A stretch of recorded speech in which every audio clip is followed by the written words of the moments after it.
जिन लोगों को भूख का एहसास नहीं होता है, एसिडिटी बनी रहती है, सीने पे जलन हुआ करती है, तो ऐसे लोगों के लिए होम्योपैथिक में एक दवा आती है जिसे हम नक्स भूमिका कहते हैं। इसको 30 पावर में लेकर 15 से 20 बूंद सुबह, दोपहर और शाम 3 टाइम इस्तेमाल करने से कब्ज को ठीक किया जा सकता है। जिन लोगों को बाहर का खाना खाने की वजह से कब्ज हो जाता है, जैसे कहीं दोस्तों के साथ आज पार्टी में चले गए तो पेट खराब हो गया, कहीं बहुत ज्यादा मसालेदार चीजें इस्तेमाल कर लिए या खा लिए तो कब्ज हो गया, तो इस कंडीशन में हम नक्स भूमिका इस्तेमाल कराते हैं।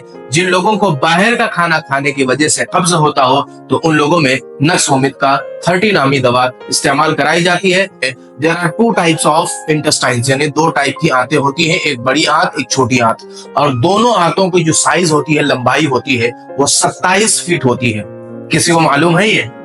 27 फीट की आंतें होती हैं, दोनों आंतें मिलाकर 27 फीट की लंबाई होती है। अस्सलाम वालेकुम वरहमतुल्लाहि वबरकातुहू। मैं डॉक्टर साद अहमद अंसारी आपकी खिदमत में। दोस्तों, आज इस वीडियो में हम बात करेंगे आंतों की बीमारियों के बारे में। अगर आंतों में क्या खराबी हो जाए तो कौन कौन सी बीमारियां पैदा होती हैं, 1 बाय 1 हम आपको आज बताने वाले हैं। दोस्तों, ये एक सेशन रहेगा, एपिसोड्स रहेंगे, एक एक बीमारियां जो कि आंतों की वजह से होती है वो हम आपको बताने की कोशिश करेंगे। दोस्तों, सबसे पहले हमें ये जानना जरूरी है, there are 2 types of intestines, यानी 2 टाइप की आंतें होती हैं, एक बड़ी आंत, एक छोटी आंत, और दोनों आंतों की जो साइज होती है, लंबाई होती है, वो 27 फीट होती है। किसी को मालूम है ये? 27 फीट की आंतें होती हैं, दोनों आंतें मिलाकर 27 फीट की लंबाई होती है। दोस्तों, आंतों की वजह से कौन कौन सी बीमारी, अगर आंतों में खराबी आ जाए तो कौन कौन सी बीमारियां पैदा होती हैं, ये हम आपको 1 बाय 1 एक एक एपिसोड्स करते हुए, क्योंकि एक लोगों ने, किसी ने मुझसे ये सवाल किया था कि जो है इंटेस्टाइन्स के डिजीजेस के बारे में आप थोड़ा सा बताएं। तो दोस्तों, सबसे पहली जो बीमारी जो कि आंतों की वजह से होती है वो है कब्ज, कंस्टिपेशन। दोस्तों, अगर गंदगी पेट से वक्त पर ना निकले, देर से निकले या थोड़ी थोड़ी निकले तो उसे कब्ज कहते हैं। क्या कहते हैं? कब्ज कहते हैं। अब कब्ज तो हर इंसान को लगभग है, 2% 3% सिर्फ ऐसे पेशेंट्स होंगे जिनको कब्ज नहीं है, बाकी 97% लोगों को कब्ज की शिकायत है। दोस्तों, सबसे पहले ये हमें समझना जरूरी है, जानना जरूरी है कि कब्ज होता क्यों। कब्ज होने के बहुत से वजूहात हैं, अलग ही एक लिस्ट है। दोस्तों, आबो हवा का वो होना, अगर किसी को कोई आबो हवा सूट नहीं करती है, पानी सूट नहीं करता है, तो उनको कब्ज की शिकायत हो जाती है। दोस्तों, तेज मसालेदार चीजें ज्यादा इस्तेमाल करना, इसकी वजह से भी कब्ज हो सकता है। ज्यादा टेंशन, फिक्र लेना, ज्यादा सोचना, इसकी वजह से भी कब्ज की शिकायत हो जाती है। दोस्तों, इसके अलावा बहुत सी ऐसी दवाएं हैं जो कि हम इस्तेमाल करते हैं, मसलन दर्द की दवा इस्तेमाल करने से कब्ज होता है, नींद आवर दवाएं इस्तेमाल करने से कब्ज होता है, तेजाबियत खत्म करने वाली दवाएं इस्तेमाल करने से कब्ज होता है। ऐसे बहुत सी ऐसे विटामिन की मेडिसिन हम इस्तेमाल करते हैं, इसकी वजह से भी कब्ज हो जाता है। दोस्तों, बहुत सी हम दवाएं रोजाना इस्तेमाल करते हैं, कभी दर्द की गोलियां इस्तेमाल करते हैं, कभी एसिडिटी की टैबलेट्स इस्तेमाल करते हैं, तो इससे कब्ज होने का खतरा बढ़ जाता है। दोस्तों, और कुछ वजूहात है, जैसे बुखार, मलेरिया वगैरह का बुखार अगर अभी जल्दी चढ़ा हो, आपको जल्दी हो गया हो, तो इससे भी कब्ज का खतरा बहुत ज्यादा बढ़ जाता है। जॉन्डिस हो जाना, पीलिया हो जाना, लीवर में सूजन हो जाना, इसकी वजह से भी पेट में कब्ज होता है। अगर जो खाना हजम करने के लिए जो एसिड्स हमारी बॉडी में सिक्रेट होते हैं, निकलते हैं, अगर वो बराबर न निकले, जिसे हम एंजाइम्स कहते हैं, अगर वो सही मात्रा में न निकलते हैं, खाना प्रॉपरली हजम नहीं होता है, तो वो कब्जियत हो जाती है।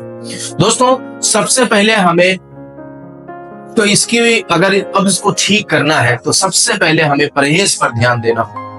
रोजाना पानी सही मिकदार में पिए, यानी पानी अगर आप कम इस्तेमाल करते हैं तो पानी का ज्यादा इस्तेमाल करें। दिन भर में कम से कम 4 से 5 लीटर पानी पीने की कोशिश करें। दूसरी चीज, चहलकदमी करें, थोड़ी सी एक्सरसाइज करें। ऐसी एक्सरसाइज करें ताकि थोड़ा सा आपके जो पेट के आज़ा है उनके ऊपर जोर पड़े। जैसे नॉर्मली लोग जिम जाते हैं, एक्सरसाइज करते हैं, तो उनको कब्ज की शिकायत थोड़ी कम हो जाती है। तो दोस्तों, ऐसे ही थोड़ी सी चहलकदमी करने की वजह से, चलने की वजह से, थोड़ी सी एक्सरसाइज करने की वजह से पेट की कब्ज को बहुत ही जल्दी ठीक किया जा सकता है। तीसरी जो चीज है जिससे कब्ज को ठीक किया जा सकता है वो है फल तरकारियों का ज्यादा इस्तेमाल करना, यानी सब्जियों का, फलों का ज्यादा इस्तेमाल करना। इससे भी इंशाअल्लाह कब्ज को बहुत ही जल्दी ठीक किया जा सकता है। दोस्तों चलिए अब आते हैं मेडिसिन की तरफ। कौन सी, अगर इन सब चीजों से कब्ज दूर नहीं हो रहा है तो आप ये मेडिसिन अगर इस्तेमाल करते हैं तो इंशाअल्लाह कब्ज को बहुत ही जल्दी ठीक किया जा सकता है।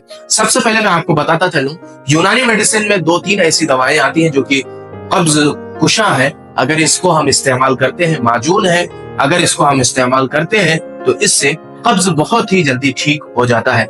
सबसे पहली दवा जो कि इत्रिफल मुलय्यन जिसे कहते हैं, क्या कहते हैं? इत्रिफल मुलय्यन। इसको 5 ग्राम सुबह और 5 ग्राम शाम में इस्तेमाल करना है। इससे इंशाअल्लाह कब्ज को बहुत ही जल्दी राहत मिल जाती है। रात में अगर इसको इस्तेमाल करके सोएं तो पेट सुबह बहुत ही अच्छे से साफ हो जाता है। दोस्तों सबसे पहली दवा हब्बे मुलय्यन भी आता है, यानी इस गोलियों में भी आता है।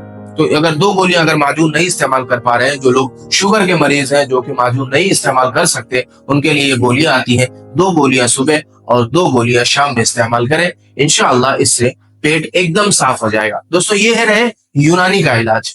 अब हम आपको बताते हैं होम्योपैथिक इलाज कि कौन सी ऐसी ड्रॉप हम ले लें होम्योपैथिक का जिससे हमारा पेट एकदम साफ हो जाए। दोस्तों सबसे पहली जो कब्ज के लिए दवा आती है वो आती है एल्यूमिना। जिन लोगों को बहुत सख्त कब्ज रहता हो, पेट साफ न होता हो, 2-2 दिन तक टॉयलेट न होती हो, तो ऐसे लोगों के लिए होम्योपैथिक की एक दवा जिसे एल्यूमिना कहते हैं, इसको 30 पावर में लेकर 15 से 20 बूंद इस्तेमाल करने से पेट के कब्ज को राहत मिलती है। दोस्तों पेट का कब्ज बिल्कुल ठीक हो जाता है। ये पहली होम्योपैथिक दवा जो कि कब्ज में इस्तेमाल कराई जाती है।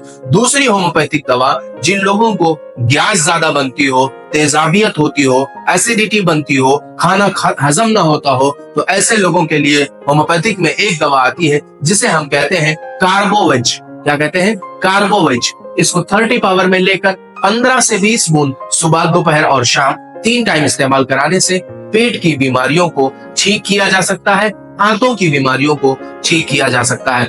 तीसरी जो होम्योपैथिक दवा है, जिन लोगों को भूख का एहसास नहीं होता है, एसिडिटी बनी रहती है, सीने पे जलन हुआ करती है, तो ऐसे लोगों के लिए होम्योपैथिक में एक दवा आती है जिसे हम नक्स भूमिका कहते हैं। इसको 30 पावर में लेकर 15 से 20 बूंद सुबह, दोपहर और शाम 3 टाइम इस्तेमाल करने से कब्ज को ठीक किया जा सकता है। जिन लोगों को बाहर का खाना खाने की वजह से कब्ज हो जाता है, जैसे कहीं दोस्तों के साथ आज पार्टी में चले गए तो पेट खराब हो गया, कहीं बहुत ज्यादा मसालेदार चीजें इस्तेमाल कर लिए या खा लिए तो कब्ज हो गया, तो इस कंडीशन में हम नक्स भूमिका इस्तेमाल कराते हैं। जिन लोगों को बाहर का खाना खाने की वजह से कब्ज होता हो तो उन लोगों में नक्स भूमिका 30 नामी दवा इस्तेमाल कराई जाती है। इस दवा को 15 से 20 बूंद सुबह, दोपहर और शाम 3 टाइम इस्तेमाल करना चाहिए। दोस्तों उम्मीद है आपको समझ में आ गया होगा। आंतों की बीमारी का जो ये पहला हमारा सेशन था, सबसे पहली दवा जो कि कंस्टिपेशन जिसे हम कब्ज कहते हैं,